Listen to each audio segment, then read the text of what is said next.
Buroya Regjahandineya Partiya Velat Parezin Kurdistane, PVK. Em ava kirina hevpeymaniya hezin siyasiyin Kurdistana İran'e piroz dikin.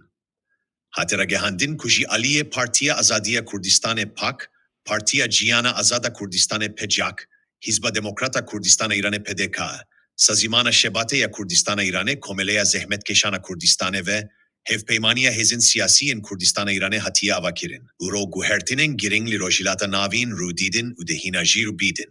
Didemeke ve ha ku gelek şeteri u risk ji gelek firesen ji liberderiye gelemeye rojilate Kurdistane, ava kirina hevpeymaniya hezin siyasiyin Kurdistana İran'e gaveke piroz, diroki, neteveyi niştimaniye.